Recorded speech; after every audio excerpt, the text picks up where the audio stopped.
bonjour, and welcome to the Amateur Detective Club. This club is exactly how it sounds. A bunch of amateurs talking about their favorite mysteries. So if you encounter a real mystery or a murder, contact the proper authorities. Do not come to us. We do not know what we are doing. But enjoy the program. Allons-y.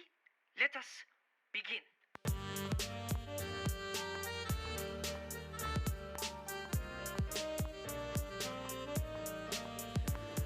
I now call this meeting of the Amateur Detective Club to order. My name is Tristan Miller, the saucy sleuth. I'm Melissa Meli, the spy. I'm Tyler Riley, cop and a half. Today's show is brought to you by Audible. Audible is offering our listeners a free audiobook with a 30-day trial membership. Just go to audibletrial.com/ADCpod and browse the unmatched, they've never been matched selection of audio programs. Download a title free and start listening. Because they're books, they're audiobooks. It's that easy. Go to audibletrial.com/ADCpod. So, this episode is based off of a novel of the same name, so you can check out that. It's no doubt narrated by the marvelous Hugh Fraser or Richard Armitage.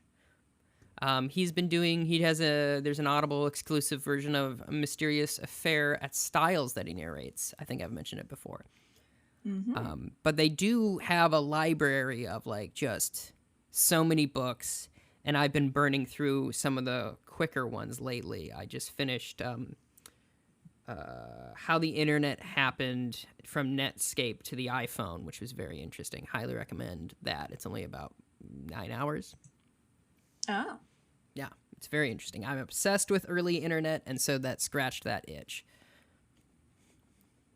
I don't know why scratched that itch just sounded so gross to me today. It allowed me to pick at that boil, that intellectual boil at the back of my...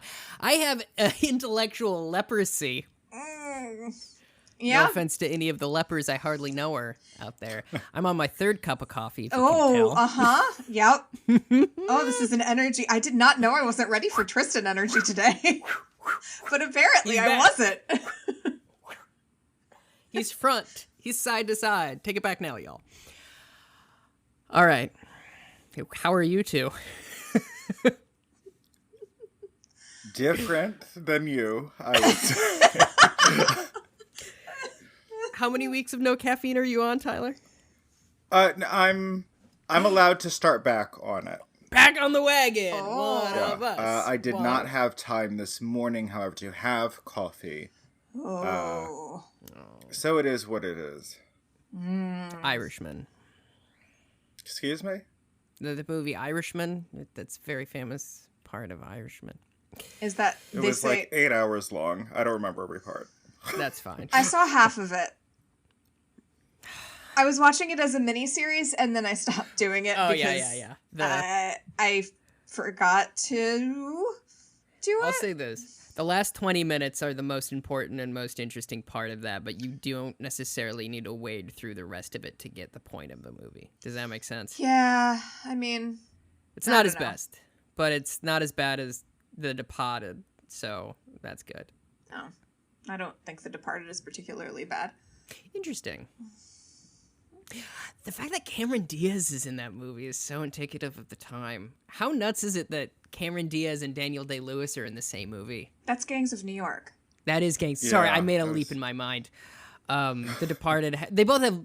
Do they both have Leo in it? Yeah. They do. Yeah. So that's why. That was part of the Leo period. With Scorsese. It was very old Hollywood contract with. Yeah. Like a 3-picture deal or whatever. Absolutely. I mean, he did, Aviator 2 and Shutter Island? Correct. And what other Scorsese films? Anyhow. I think it was the 4. Which, good for him. That's more than most people get with Scorsese. He had a 4-picture deal. Yeah. Mr. DeMille, I feel like I have to say it in old Hollywood speak. Okay, kid, we're going to get you in 4 pictures, and you got to clear your schedule. You're not going to do anything but work with Martin Scorsese. Well, that's right. Fine. He's a good actor. People give him a lot of crap, but he's really good. I, of course, knew him from A Titanic. Yes, Titanic. Which is also enjoyable. People give James Cameron such a hard time. And I think it's undeserved. Because my man does not miss. He has the most popular, literally the most popular in terms of financial successes films ever. Between Avatar and Titanic. So, like, maybe sit down, y'all. Criticize my man. He's certainly doing something right. He's doing something that is appealing to people. Dan Cook was also popular. I don't think it's indicative of someone's talent or skill, is all I'm saying. I think everyone is open to criticism in this medium. Oh, sure. That's true. Yeah. I'll say this as well. I feel like it's a similar thing to Spielberg specifically with movies, that it's so hard to find a film and filmmaker that can consistently hit every single demographic. Does that make sense? Yeah, because, young people like his movies, older people like his movies, middle-aged people bring their kids. Like, he specifically in his heyday. Okay, I get that now. Yeah. Yeah, yeah.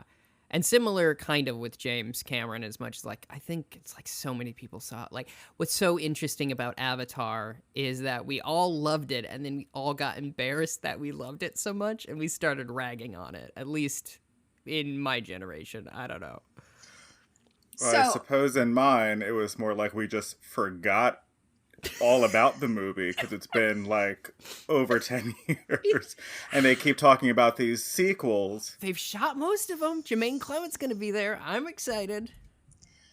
And of course, many, many years after the movie came out, Disney made an entire area of Animal Kingdom dedicated to Pandora, which is gorgeous. I bet. Rich said, I haven't seen Avatar. Do I need to see Avatar to enjoy the world of Pandora in Animal Kingdom? I was like, oh, honey, no. You really don't. There's a little bit of background that you need to go on the rides so you're not very confused. But if you just want to walk around Pandora, it's just beautiful. Yeah.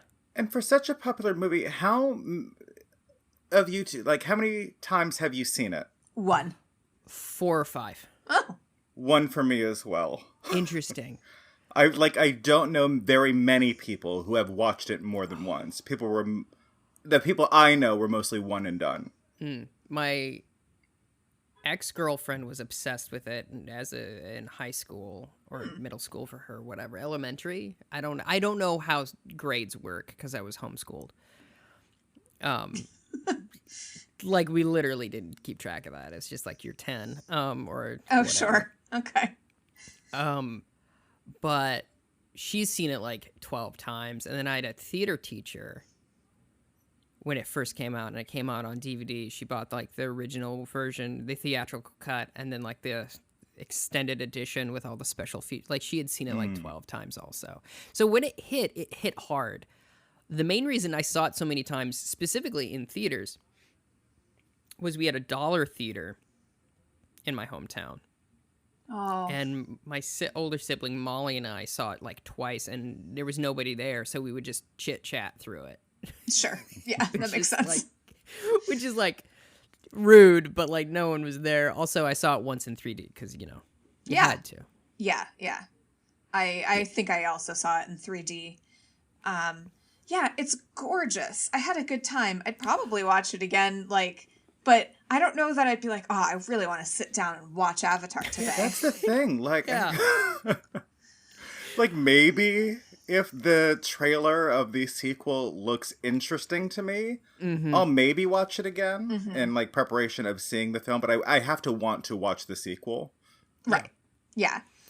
And I mean, even going to Pandora, the world of Avatar, like, I just want to get on Flight of Passage and ride on the back of a Banshee. Like, it's very cool. They match you with an avatar, and then it feels like you're riding on the back of a Banshee. It's really amazing. People have cried on this ride. I don't doubt it, but in my mind, it's like they hook you up with an avatar. They force you to use a wheelchair the entire time, just like Jake Sully. No. It's not. You just enter a room and you get on the back of a little seat. That sounds very fun and very cool. It's really great. And also, do you get, like, a hair extension or weave put in to then activate the ride? So when they match you with an avatar, you're standing in a spot and then it like shows a little screen where it's like scrolling through and like, well, this is your avatar match, and it makes absolutely no sense, but it picks a random avatar. So you get the whole, but they don't give you the actual physical. They just give you the I believe you have glasses on, if I'm remembering correctly, because it is a 3D kind of experience.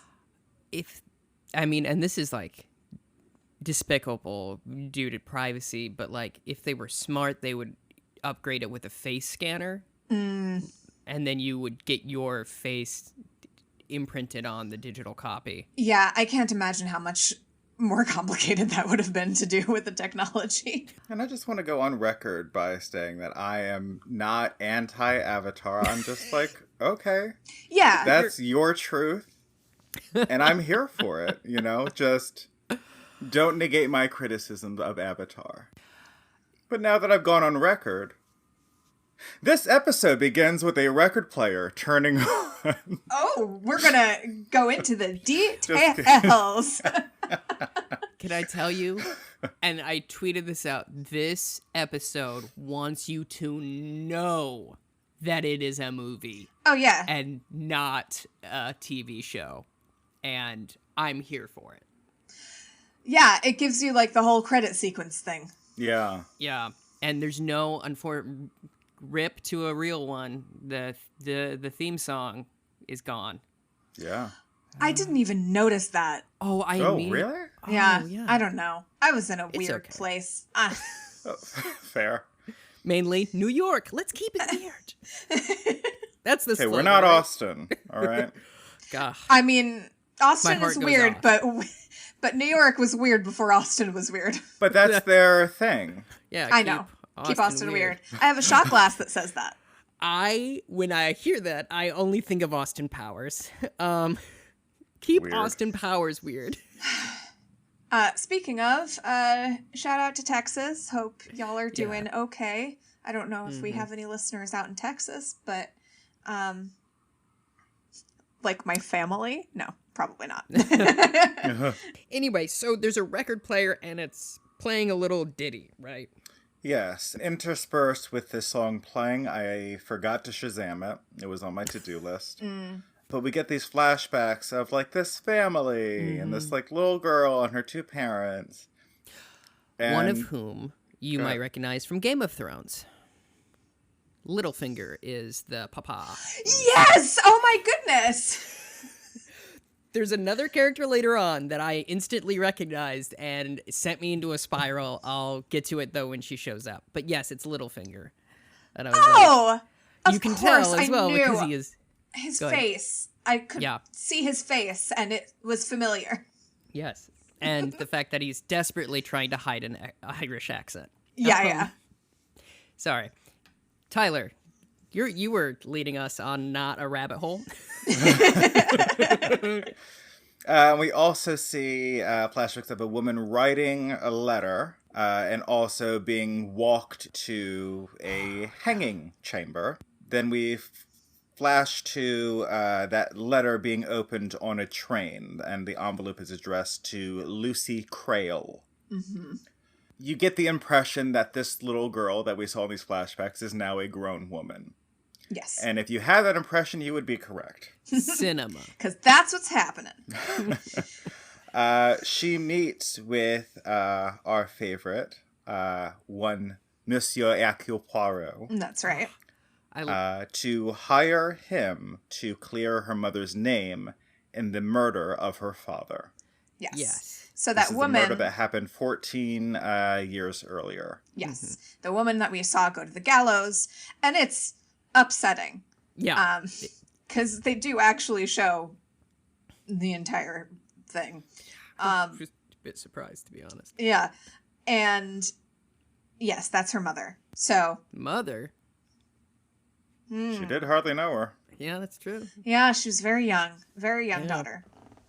She's 7 at the... Lucy is 7 at the time of both of her parents' deaths, actually. Ugh.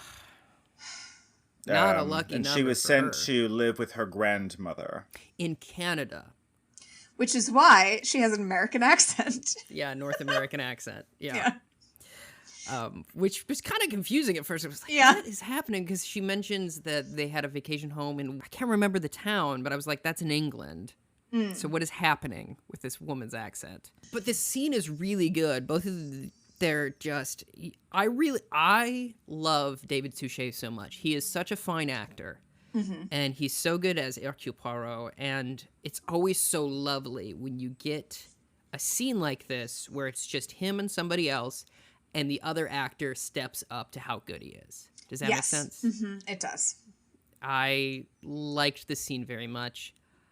Also, I'm going to say, like, throughout this, the cinematography in this is very distinctive, and the direction is very distinctive throughout. The visuals are very interesting. Some of them are, I don't know if I agree with, but the way this scene is shot is really beautiful, in as much as it's all very close up, and they shoot from inside the table, if that makes sense, rather than over the shoulder. Yes.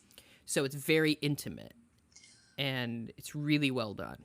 While we're talking about the way it's shot, I really was very fascinated by the flashbacks versus the interviews. Yeah. Because that's basically what we're getting in this movie is flashbacks and interviews.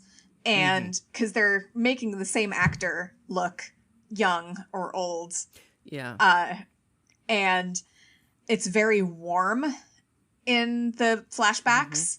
Very sunny. Very amber, I believe. And whereas it's like very cold and blue in the interviews, which I was really fascinated by. Because there was a character that in the flashbacks, I was like, oh, he's kind of cute. And then in the interview, I'm like, oh my goodness, maybe not. Yeah. And it was maybe the lighting, and also he had a sort of weird beard in the interviews. Yeah. Yeah. I was looking at the beard. I was like, don't make him grow that. Yeah, he can't, clearly. It's fine, though. Also, in the flashbacks, there's a lot of POV shots and people talking directly to the camera, which is a choice that I don't know if I like, but I like that they made it. Does that make sense? It was a bold choice. Yes, and I appreciate that, and I really enjoyed that they did that. It was very off-putting when it first happened, though, and it took me a while to figure out whether or not they were doing it. Yeah, why are you looking directly into my soul? I'm just an observer that you can't see. Very spoopy. And there was another thing about... Oh, right, everything's almost handheld in the flashbacks also, which kind of denotes how chaotic everything is. That there's like literally 2 days we see these people. Oh, yeah. And yeah, it's really well done, and they do a really good job of like making people younger and older, as you said, but like they make some really distinctive choices. I also wanted to point out that the screenplay is not adapted by our normal, what is his name, like something Anthony Exton? Horowitz. It's not done by that. The screenplay is written by somebody else, Kevin Elliott. which I think is interesting. And I started watching the next one, and the next one is also written by like, it feels like they hired a screenwriter to do this. Interesting. Rather than someone who's involved with the television, consistently.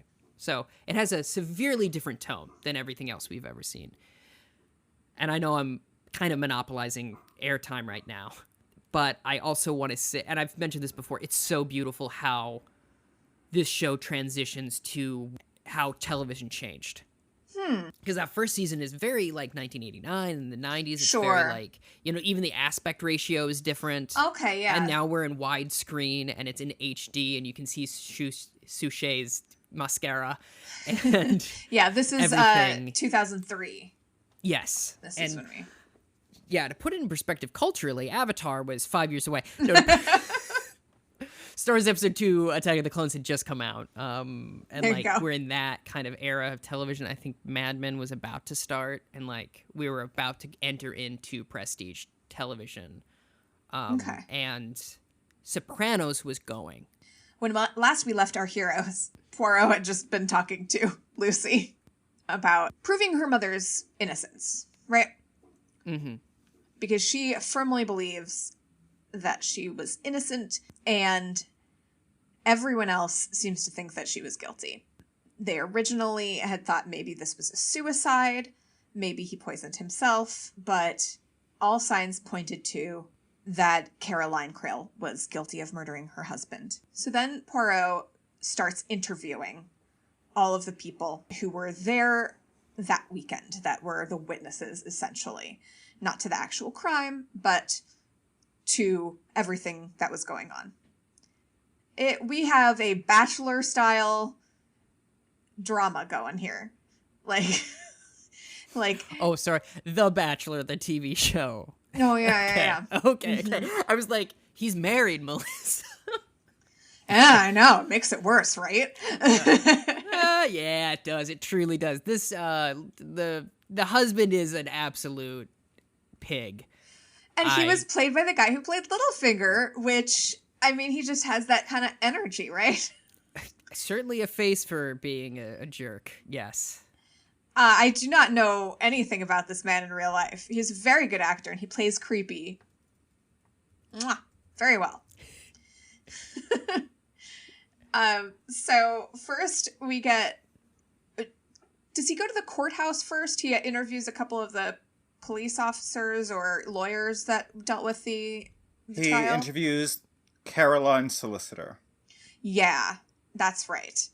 And even though he was trying to make a case for her innocence, he still believed that she was guilty too.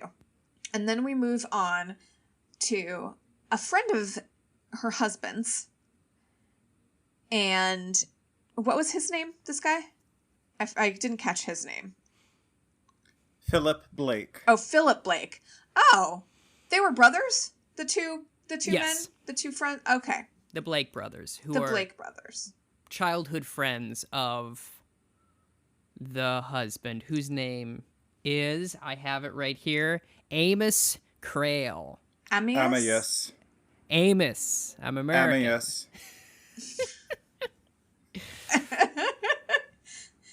Tyler just does not have time for Tristan's nonsense today, and I love it. Yeah, I mean, I understand. I barely do. Amias is such an ugly name. No offense to any of the people that are listening to our podcast who are named Amias.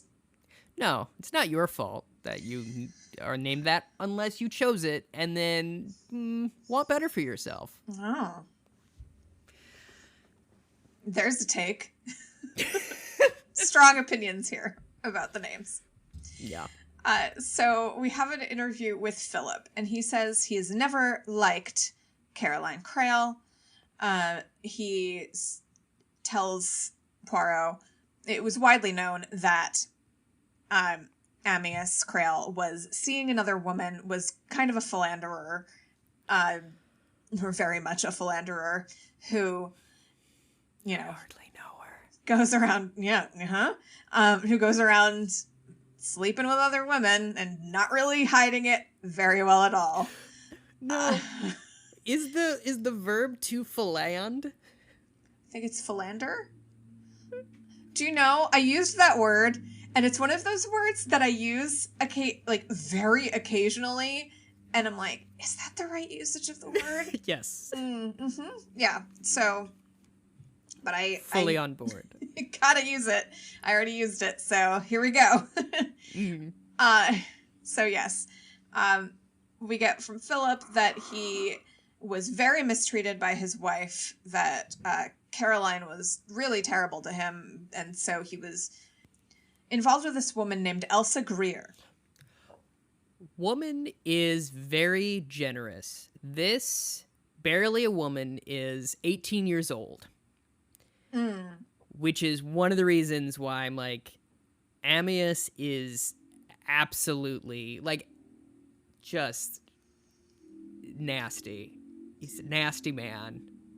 So he brought her home to their manor to paint her, because he's a painter. Also, Philip gets invited to the worst family vacation possible. This poor man shows up. I'm going to see my longtime friend. I haven't seen Amyas in a few years. I'm going to hang out with his family.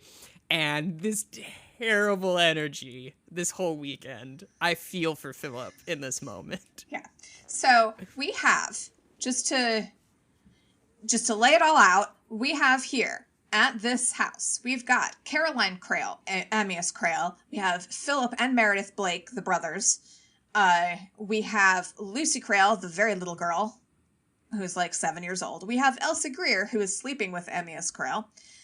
We have Miss Williams, who looked very familiar, who was their housekeeper, nanny, woman who knows everything about the family. Governess to the girls, because there's another young woman. So the other young woman is Angela, who is Caroline's sister. Yes. Who we learn so Caroline apparently attacked Angela when she was young in a moment of rage. And has spent basically, blinded her in one eye, and has spent basically the rest of her life being really sorry about it. Yeah, she threw an ashtray kind of impulsively, and it smacked her in the eye, and she went blind. Yeah. Not a good look. But, of course, that was used to prove, what a rageful, terrible person that Caroline was. In the trial, etc., in the minds of everyone. So, we've got this cast of characters here, and there's fights going on, there's arguments happening. Caroline is getting into a fight with her husband, and she at one point even threatened, people have heard her through a window threaten to kill her husband, because and Elsa is going around telling everybody who will listen that Amyas is going to divorce his wife and marry her, which is... Oh, honey. Oh, honey. Oh, gosh. It's quite a look. Yeah, it's quite a look, and also, like, 18-year-olds are so impressionable. It's true. Yeah. I will say an aspect of this that is important is that the interviews, they all have a different perspective of the events of those 2 days. Absolutely. Yes. And Philip also overhears Carol and Amyas having an argument seemingly about sending her sister, whose name I forget. Angela. Thank you, Angela. And there's a reason I forget it, and we'll get to it later when she's interviewed, sending her away to, like, boarding school or something. Yeah, which she is none too happy about. None at all. And Angela actually throws something at Amyas, pretty soon before he winds up dead, if you will. So, in all of these versions, of course, Amyas has died because he was given a beer by his wife that had poison in it. That is what everybody understands to be the reality of the situation. And he's painting Elsa, painting her portrait, and says that everything tastes terrible today. And then, he turns up dead. Yes. And the day before, Meredith, brother of Philip, who lives across the lake, he's also a chemist. and he gives a little tour to everybody to his lab, and they discuss a few of the lotions and potions he has for sale, including a variation of hemlock, and then something that attracts cats. And I didn't catch that part. Yeah. And Angela is like, oh, hemlock is what killed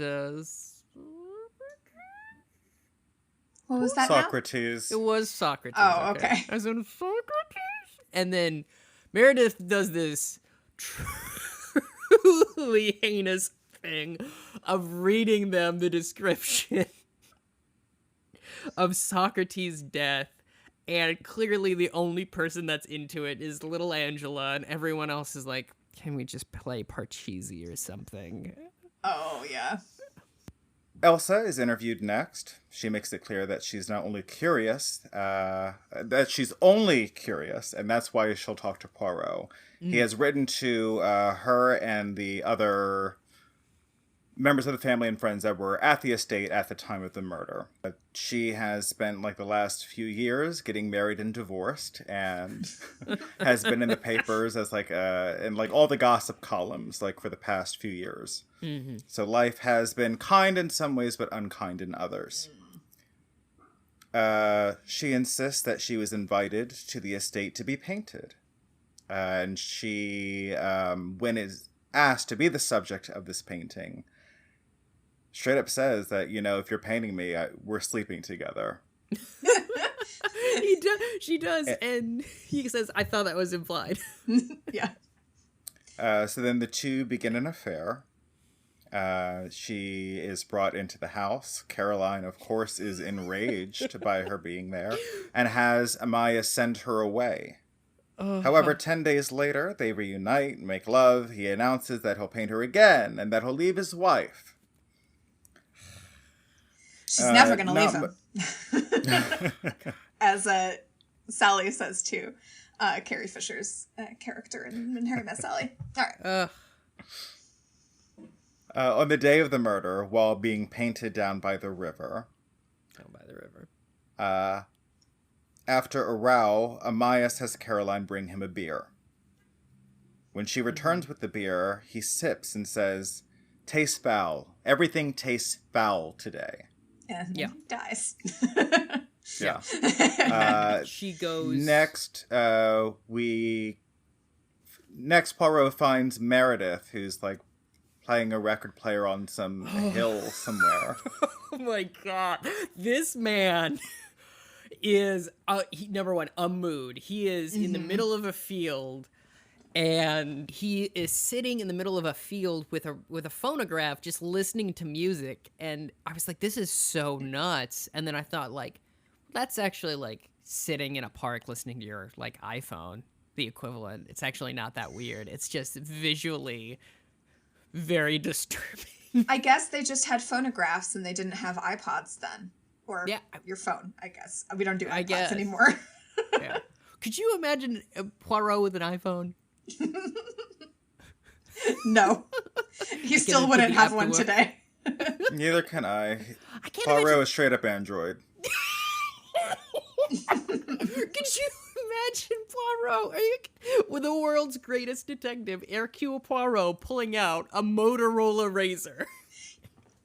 Yes, but he would look at it very, like, disdainfully and click the buttons reluctantly and only make phone calls. No, I see him with a smartphone that has a case with, like, pink lips and hearts, and it says "World's Greatest Detective." Oh, heck yeah. And it's got charms on hanging off the side. Mm-hmm. Yep. Pop socket. His wallet's inside. It's very done up. Yeah. But Meredith has had feelings for Caroline. They've known each other, like, Meredith and his brother, obviously, Philip, have known Caroline and Amias for most of their lives. Like, they all grew up together. Mm-hmm. So Meredith has had feelings for her even when he was young. But, you know, Caroline fell in love with Amias and his passion for his work. And Meredith goes on a bit for a while about how talented he was as an artist. But despite being turned down, he remained ever devoted to Caroline. And he talks about a conversation he had with Caroline, I believe the night preceding the murder, where Caroline begins to doubt Amias's love for her and starts to question whether he would actually leave her for this young girl. And so, she also relays that she'd love to take a hatchet to her. And this is like a weird bit where it cuts out and Poirot goes, hatchet? And then Meredith responds with the definition of a hatchet. And Poirot's like, yeah, no, I know what a hatchet is. It's very funny.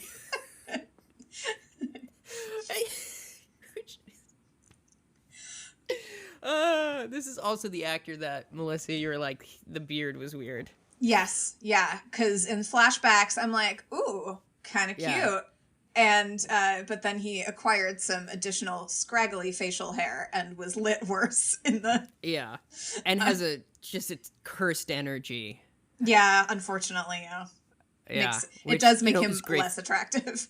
Which is perfect for the character. He really is quite good, I think. No, he does a great job. Next, I believe Miss Williams is interviewed. During the interview, since she's the governess, she has a unique perspective of the family. And she is also the first person to, I believe, relay the row that Amias, and what is Angela have. Yep. There is a reason. I want to call her Susan, and I'll explain why later. Okay. The row they have is first revealed here. She also expresses the detest she had for Amias's art, and she's like, I know these things, I was educated, which is very funny. And she, I believe, is convinced that Caroline did kill him, correct? Right. But yeah, she's very much convinced. And we have this scene in which Miss Williams goes to comfort Caroline after a fight. And I'm going to say it. Miss Williams gets wetter than an otter's pocket. She is. I've not heard that term before. Oh, okay. That's quite a turn of phrase. I like it. Paints a picture. Seemingly, like, I know we, like, add lesbianism onto things. But you cannot tell me that Miss Williams was not feeling Caroline. No, you can tell, like, whether or not, it's subtextually. The actor made a choice, I believe. And you're absolutely correct, Tyler. I did remember that as well. It is also during this interview that it is first revealed that when Caroline goes to get a beer for Amias, Angela is walking out of the... What is it called? Garden? House? No. No, it's like, it's their dock, but like they refer to it as like something... No. No? The water garden is what they refer it to. Oh. A place where cold things are stored. A cellar. Angela is walking out of the cellar with a beer, and that's weird because she's so upset. They assume like she's been drinking beer. She's like, gonna go nuts because she's like a teenager or whatever. Yeah. And they're like, you better not. And then Caroline goes, well, I'll just take it and take it to Amias. And that is the beer that she takes down. Mm-hmm. The thing to which you are referring, Tyler, is after Amias is poisoned, she goes back to the water garden.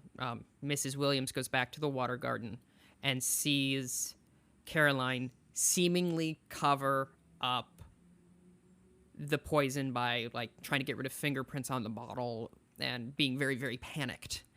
And this convinces her that Caroline indeed did poison her husband. Angela, who is now grown up and is like, what is like a museum curator? Yes. Yeah, that's right. So the reason I want to call Angela Susan is this. She plays Susan in Chronicles of Narnia, The Lion, the Witch, and the Wardrobe. Which actress? Older Angela. Ah. Which is why I want to call her Susan and why I just said what I did, because I was like, immediately, I'm like, I know that face because I've thought about that face a lot as a young man. I see. And I literally, at one point, she is in like a suit that is cut in such a way later on in a scene, and I literally said out loud, she must be stopped.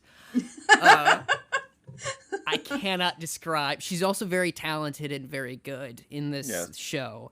Tristan and I are very anti-women in suits. Leave that for the men.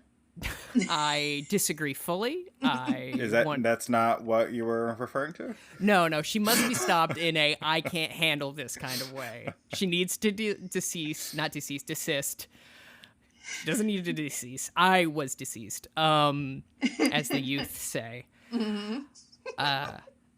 But yeah, I made I was like, my mind cracked open and outpoured all of these like sense memories as a young man going, oh, right. right. I see. Right. Yeah. I don't know. Have you ever like seen like either a crush you had as a young person or like an actor you had a crush on in something new as an adult, and then all of a sudden a similar situation to what happened? Yeah, no, we have all seen how Brendan Fraser has aged. Bless his soul. Yeah. He's been looking better lately. He's he back has. on Like track. he has, like, but some certain things just cannot be helped. No. And Bless his soul. Bless his soul. He's still, from my understanding, very kind man and very talented actor. But That is also, what I there's hear. Extremely kind man. I was on a plane with him. Oh, right. Very nice guy. Yeah. Right, but there's at no point is he going to look like George of the Jungle again. No, like, never. And it's not possible. But God, thank God we got that. What a time to live in where we got George of the Jungle.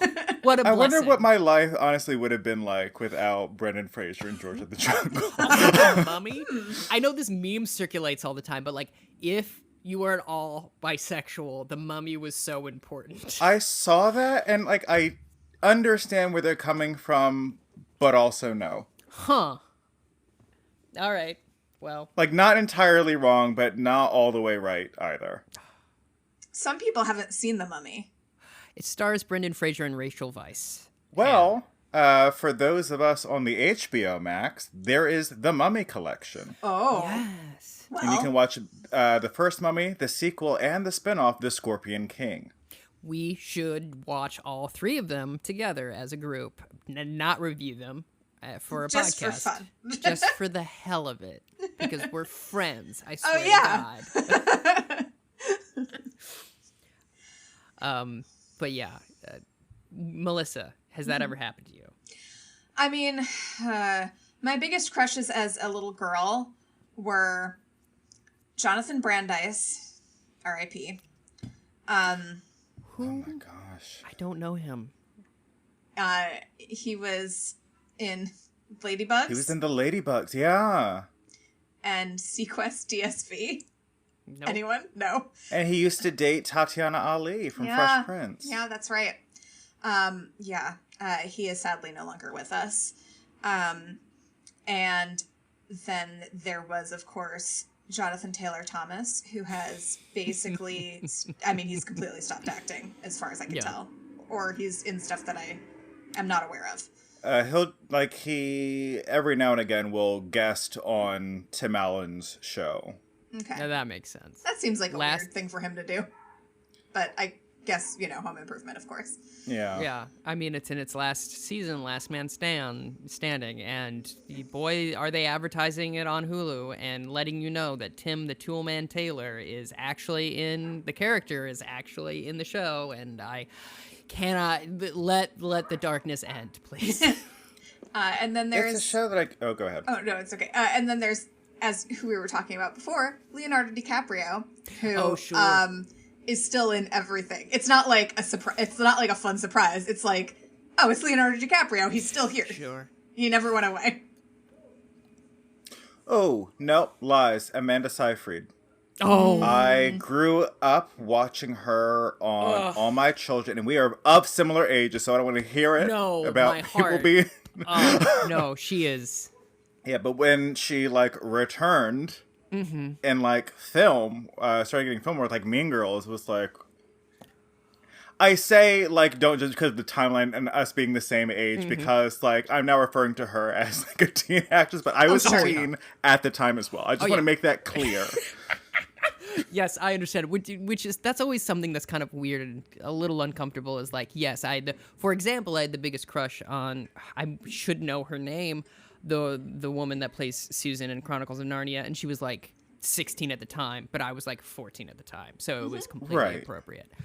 Yeah, no one do the math on my crushes, because you will figure out how old I am. Melissa Meli in season 2 of A Teacher. Amanda Seyfried. Seyfried? I think it's Seyfried. I never remember. Amanda Seyfried. She is Cypher. She is in Twin Peaks: The Return, surprisingly, and she is so good.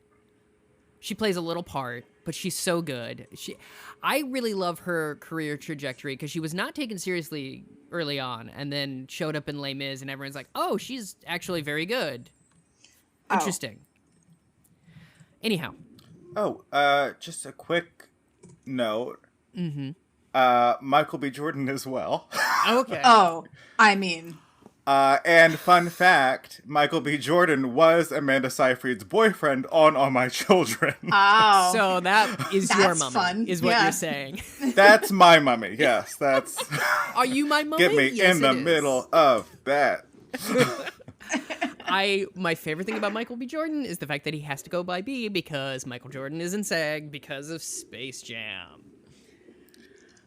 That's why. That is why. Oh. So the final first interview. Yes. We have been talking about Angela. Yeah. Boy, have we. Who maintains her sister's innocence, believing her sister incapable of murder because she never forgave herself for inflicting for blinding her. But she essentially, surprising no one, blames Elsa for causing all the trouble to begin with.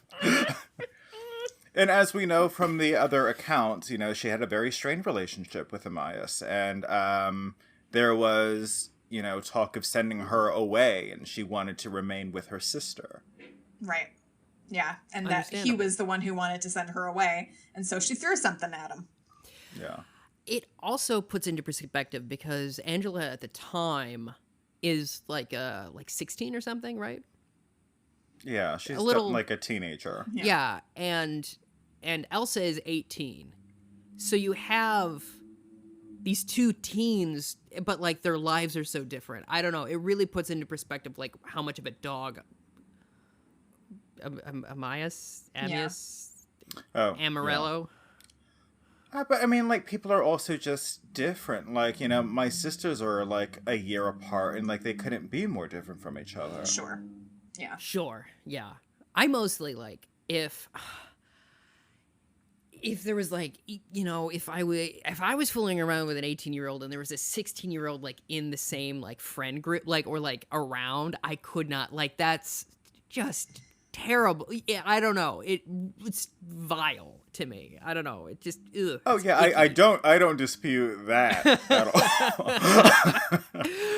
Yeah. I'm merely just reflecting on the differences between the two ladies. Yes, they are very different, and circumstances are different. He is his own problem. Ugh. That we still aren't even finished with him. Oh no. And his, exploits.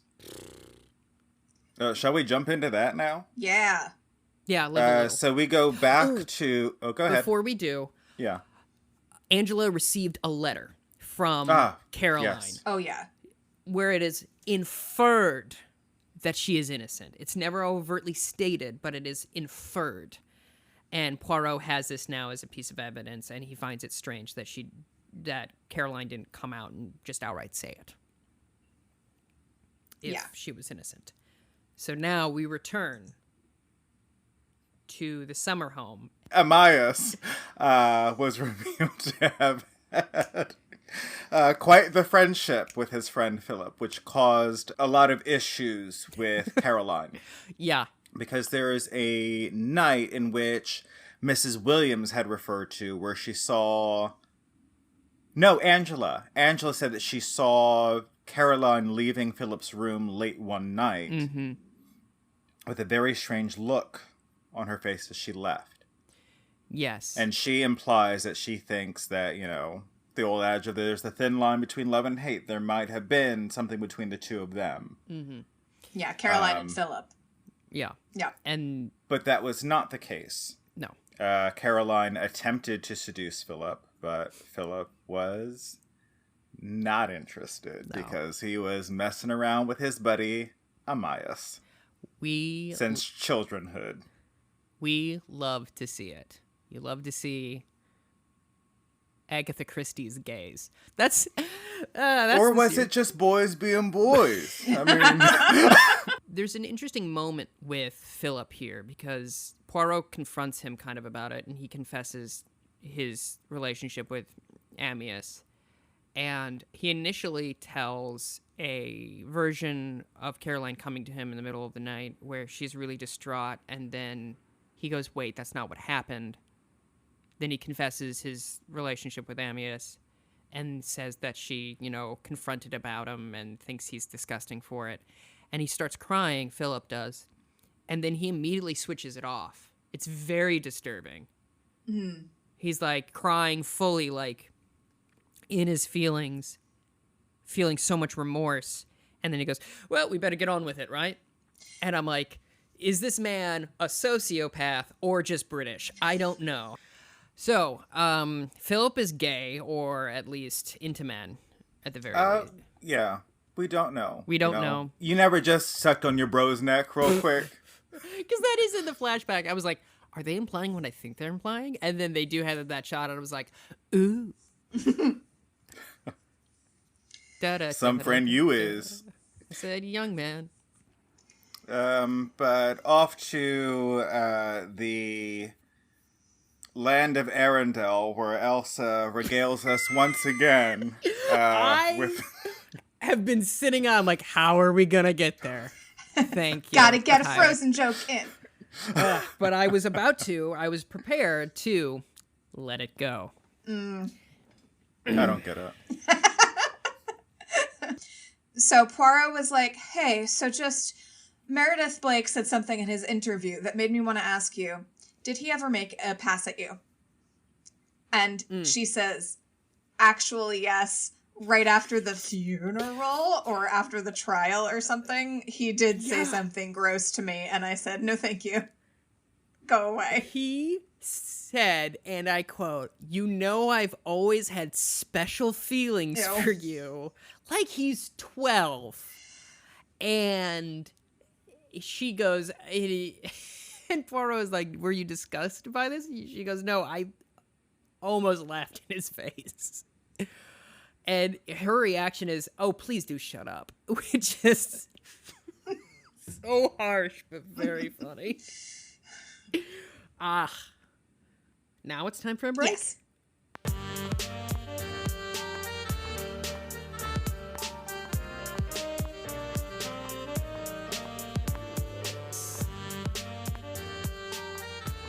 Thank you, everybody, for listening. I'm going away. The Amateur Detective Club. I've stopped doing the voice. You can find us on the Scavengers Network. Go to scavengersnetwork.com. Check out all the wonderful podcasts they have there. They're going through a few changes. Some lineups are, some podcasts are discontinuing. Some new ones are starting. So take a look. Journey Under 30 had its last episode, which is all about business smarts when you're in your 20s or before that. You can go to Teespring/The Mill to check out our merchandise. We have cups, we have shirts, we have everything. Melissa has literally left the room, so you can find us on social media at all the websites /ADCpod. You can also shoot us an email at amateurdetectiveclub@gmail.com. Melissa wants you to know that you should be kind in emails or don't send them at all. Tyler, passing it off to you. You can join our Patreon at patreon.com/adcpod. For as little as $1 a month, you can receive access to bonus episodes and content, and all our levels include our new Discord channel. Be sure to drop in and say hello. We did that a little bit earlier this week. You said hello, and we kind of introduced ourselves. Melissa, I took care of your part of the thing because you were gone. But yeah, check out, we have our review of The Lovebirds is up on our Patreon right now, so you can listen to us talk about that great Netflix movie.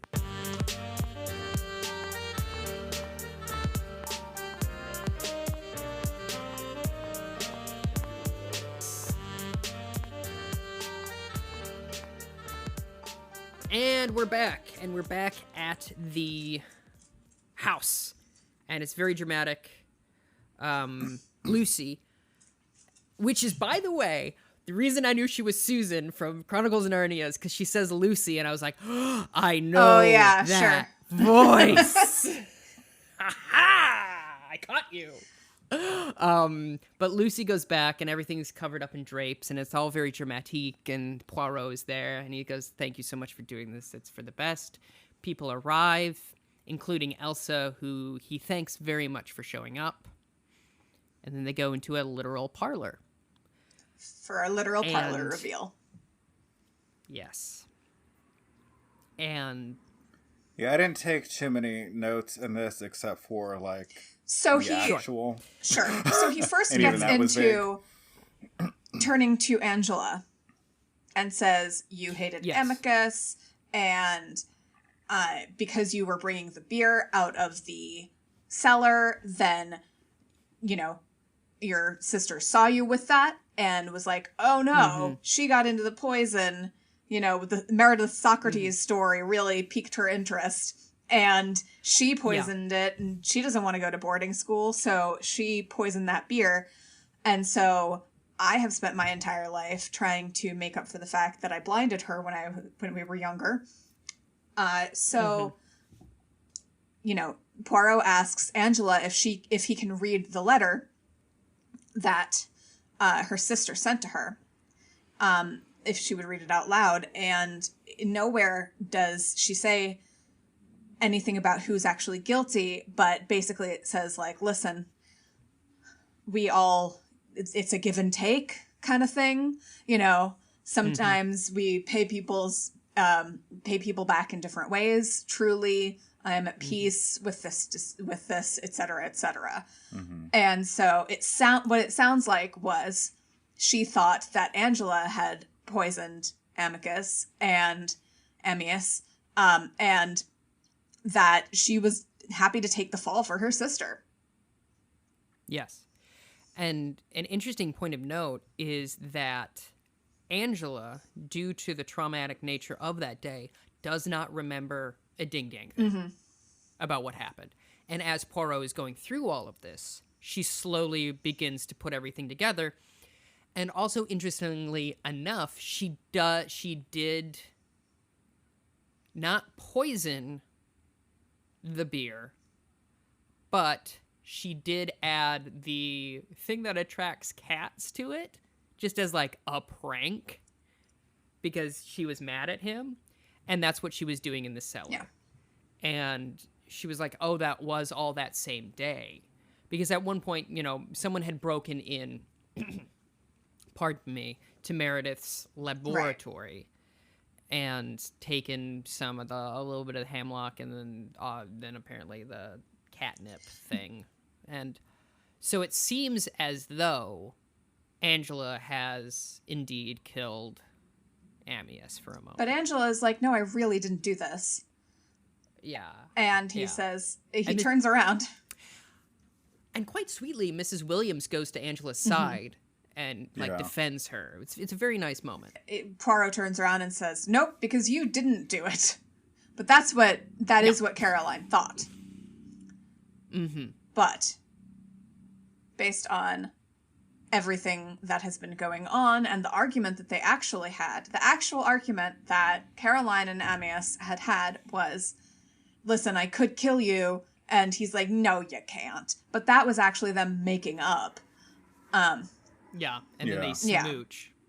Because he has made clear to Caroline and to Elsa at this point that... Through the window. Because Elsa overhears the entire argument in which he is making clear to Caroline that he is not going to leave her. Elsa is just passing a fancy. And he loves his wife, and that's who he really wants to be with. So Elsa hears this and is like, well, screw this guy. And it turns out that the beer that had the cat stuff in it from Angela was not the only thing he had to drink that day, because if you remember, he said that everything tastes weird today. And so Elsa had given him a beer before, and that was the poisoned one. Yes. And so it was Elsa the whole time. And then something very exciting happens. They all disperse. Poirot talks to Elsa a little bit, and she's just like, I'm not going to confess, obviously. And he's like, well, I'm going to go to the proper authorities, and we'll see what we can see. And she's like, fine. And she's about to leave, and everyone's like, ugh. She's walking past everybody, and they're all like, ugh. And then Lucy pulls a gun on her, which I literally gasped at. I was very excited. But then Poirot talks her out of shooting Elsa, because then justice isn't served, and then also, like, Lucy would presumably get hanged. And that's the episode. It is. No Hastings in this one.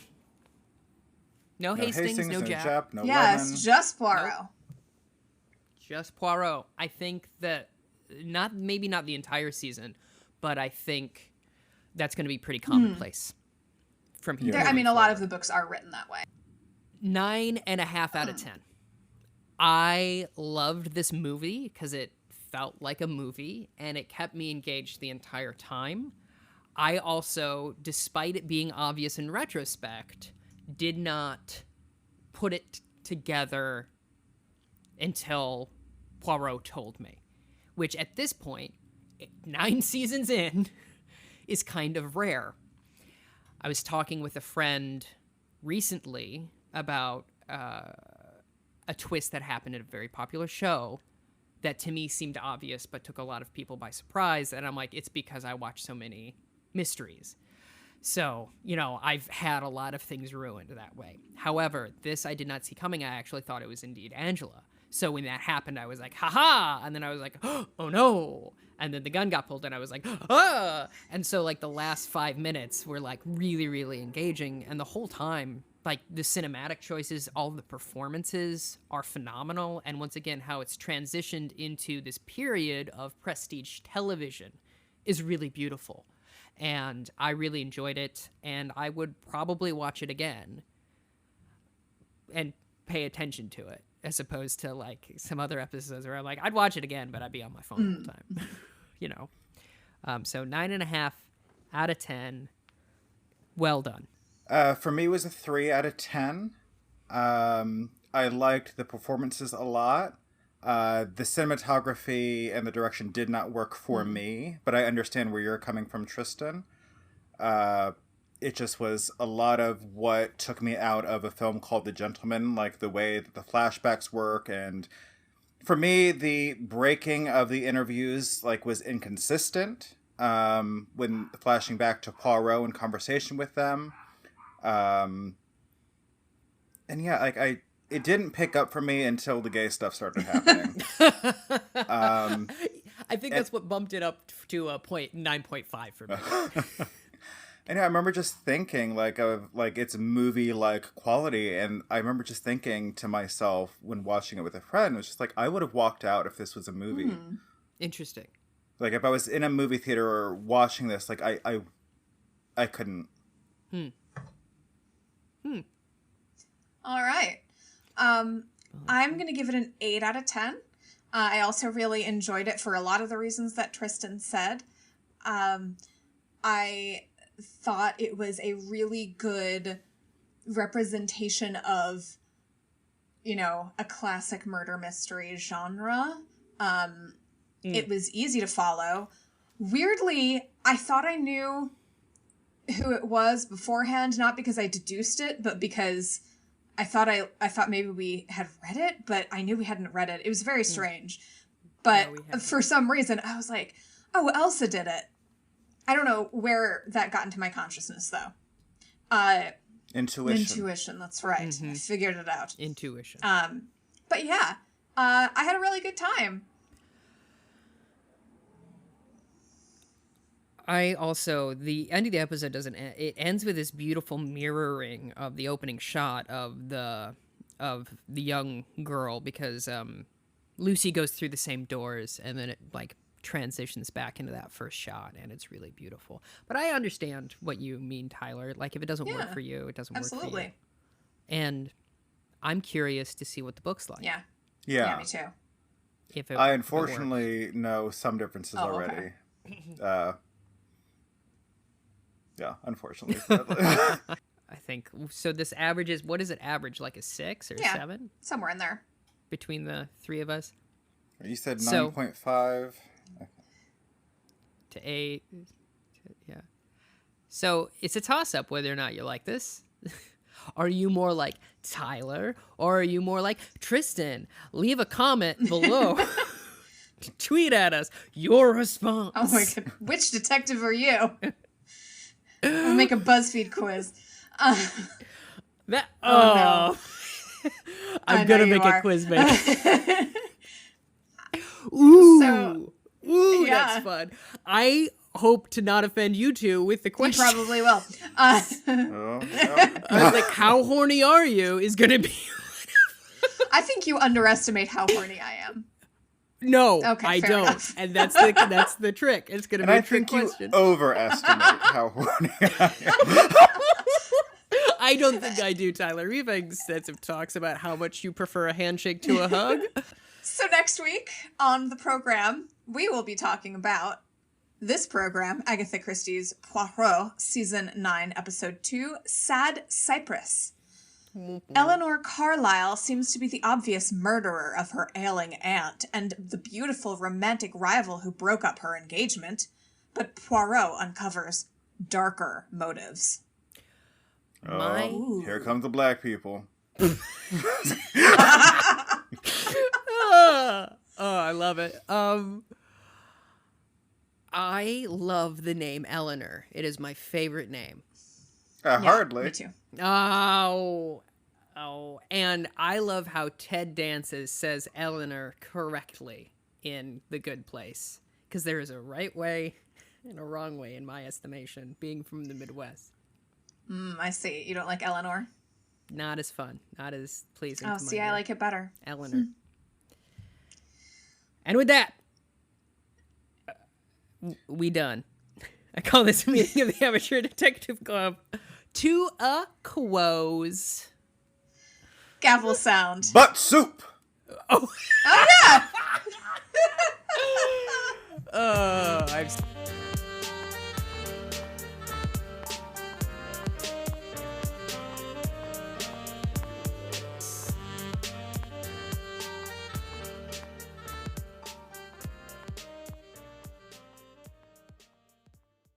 The Scavengers Network. Creator-driven. Community-focused. Treasured content.